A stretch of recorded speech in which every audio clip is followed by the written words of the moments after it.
Hi everyone, welcome to GK trading education hub. ఇక్కడ మీరు గమనించినట్లయితే మనం Saturday previous day high, previous day లో, ప్రీవియస్ డే క్లోజ్ బేస్ మీద చాలా సింపుల్ అండ్ ఇంట్రాడే పర్పస్ మీద ఈ వీడియో చేయడం జరిగింది.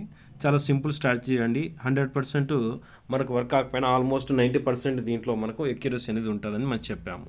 ఇక్కడ మీరు గమనించినట్లయితే ఇది 21 ప్రీవియస్ డే లో, ఇక్కడ సర్కిల్లో అప్లై చేస్తున్నాం చూడండి. 21 ప్రీవియస్ డే లో, 21 క్లోజ్ని ప్రీవియస్ డే క్లోజ్గా భావిస్తాము. అలాగే 21 హైని ప్రీవియస్ డే హైగా గుర్తిస్తాం. ఇక్కడ మీరు చూసుకున్నట్లయితే మనం గత వీడియోలో కూడా సాటర్డే వీడియో చేశాము. Previous day high, previous day లో, ప్రీవియస్ డే క్లోజ్ బేస్ మీద ఏ విధంగా ఇంట్రాడే చేసే వాళ్ళు చేస్తారండి. ఇది 90% చాలా సింపుల్ స్ట్రాటజీ, బాగా అర్థమవుతుంది అండ్ చాలా ఈజీ కూడా.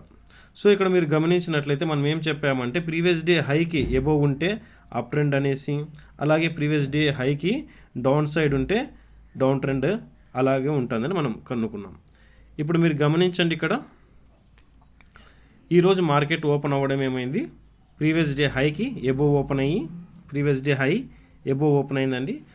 ఎబోవ్ ఓపెన్ అయిన తర్వాత ఏమైంది, ఇదే ప్రీవియస్ డే హైకి ఎబోవే ఉంది కాబట్టి near by previous day high వస్తే అదే సపోర్ట్గా వర్క్ అవుతుంది. అది సపోర్ట్గా వర్క్ అయ్యి ఏమైంది, మార్కెట్ ఆల్మోస్ట్ ఈ విధంగా అప్ ట్రెండ్ అనేది వెళ్ళి అక్కడే క్లోజ్ అయిందనమాట. అర్థమైంది కదండి. ఒకవేళ ప్రీవియస్ డే లోకి గిన ఈ విధంగా డౌన్ సైడ్కి బ్రేక్ అయినంటే కంటిన్యూకి ఈ విధంగా ఇలాగే కంటిన్యూ అవుతుంటే ఏమవుతుంది, ఈ ప్రీవియస్ డే హై అనేది ఇది మనకు సపోర్ట్ అవుతుంది. ఒకవేళ దీన్ని కూడా డౌన్ సైడ్కి బ్రేక్ అయితే next support previous day close అవుతుంది. ఒకవేళ దీన్ని తీసుకొని సపోర్ట్ ఈ విధంగా అప్ ట్రెండ్ వచ్చిందా లేదా అని గమనించగలగల్లా. ఇంత చిన్న మీరు గమనించగలిగితే చాలండి. ఒకవేళ ఈ విధంగా గ్యాప్ అప్ ఓపెన్ అయిన తర్వాత ఈ విధంగా ఈ సపోర్ట్ని డౌన్ సైడ్కి బ్రేక్ చేసి అగైన్ ప్రీవియస్ డే క్లోజ్ని కూడా బ్రేక్ చేస్తే నెక్స్ట్ టార్గెట్ ఎక్కడ చూస్తాము మనము, almost near by previous day లో వరకు చూడడము ఉంటుందన్నమాట. ఇక్కడ ఏర్పడుతున్న క్యాండిల్స్ని చార్ట్ ప్యాటర్న్స్ కూడా బేస్ చేసుకొని మనం అక్కడ గమనించగలిగితే చాలండి. సో ఇది చాలా సింపుల్ స్ట్రాటజీ అన్నమాట. Okay friends, previous day high, లో, క్లోజ్ ఏ విధంగా మీకు అర్థమైందని నేను అనుకుంటున్నాను. మీరు కూడా కావాలంటే ప్రీవియస్ డే హై, లో, క్లోజ్ మీద కనీసం ఒక 20 days బ్యాక్ టెస్ట్ చేయండి. మార్కెట్ అయిపోయిన తర్వాత కానీ లేదా మార్కెట్కి బిఫోరే ప్రీవియస్ డే హై, లో, క్లోజ్ అప్లై చేసుకోండి. ఈ విధంగా గమనిస్తే రేపటి గురించి ఈ యొక్క ఫార్ములా మీద మీకు చెప్తాను చూడండి. ఇప్పుడు దీన్ని ఈ విధంగా రేపటికి ఏమవుతుంది, ఇది మనకు ప్రీవియస్ డే హై కింద తీసుకుందాము. మనము చెప్పాం కదండి ఏమని, మనం ఒక ఎక్స్ సోల్జర్ కాబట్టి ఆల్మోస్ట్ నేను అప్లై చేసేటివన్నీ కూడా నా యొక్క కలర్స్ ఏ విధంగా ఉంటాయంటే మన ఫ్లాగ్లో ఉన్న తిరంగా కలర్లోనే ఆల్మోస్ట్ ఉండేలాగా నేను చూసుకుంటాను. అది నాకు ఇష్టం కాబట్టి అంతేనండి, అంతకుమించి ఇక్కడ వేరే ఏం లేదు. గమనించండి, ఈ విధంగా రేపటికి మనకి ఇంపార్టెంట్ సపోర్ట్, రెసిస్టెన్స్ ఏమవుతాయంటే ఇవి అండి, ఇంపార్టెంట్ సపోర్ట్, రెసిస్టెన్స్. ఒకవేళ రేపు ఈ విధంగా గ్యాప్ అప్ ఓపెన్ అయితే ఇదే మనకు సపోర్ట్గా వర్క్ అయ్యి ఈ విధంగా అప్ సైడ్కి ఉంటుంది.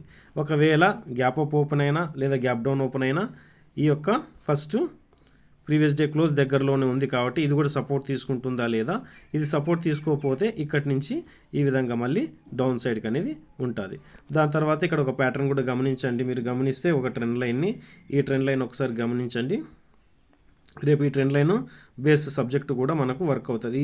ఈ ట్రెండ్ లైన్కి ఎబోవ్ అయితే ఈరోజు క్లోజ్ అయితే ఇచ్చింది. రేపు ఈ ట్రెండ్ లైన్ ఏ విధంగా డౌన్ సైడ్కి బ్రేక్ ఇస్తుందా లేదా అని కూడా మీరు గమనించండి. Okay friends, previous day high, లో, క్లోజ్ మీదనే ఎందుకు ఈ విధంగా మార్కెట్ రన్ అవుతుందనేసి ఇంకొక వీడియోలో కంప్లీట్గా నేను చెప్తాను. ఇలాంటి మంచి ఈజీ స్ట్రాటజీ గురించి తెలుసుకోవాలనుకుంటే మన ఛానల్ని సబ్స్క్రైబ్ చేయండి. ఇలాంటి ఫార్ములాస్ ఎప్పటికప్పుడు మనం పోస్ట్ చేస్తూనే ఉంటాం. కొత్త వాళ్ళు ఎవరైనా ఈ వీడియో చూస్తుంటే ఖచ్చితంగా సబ్స్క్రైబ్ చేయండి, మరింత మందికి షేర్ చేయండి. ఓకే ఫ్రెండ్స్, జై హింద్.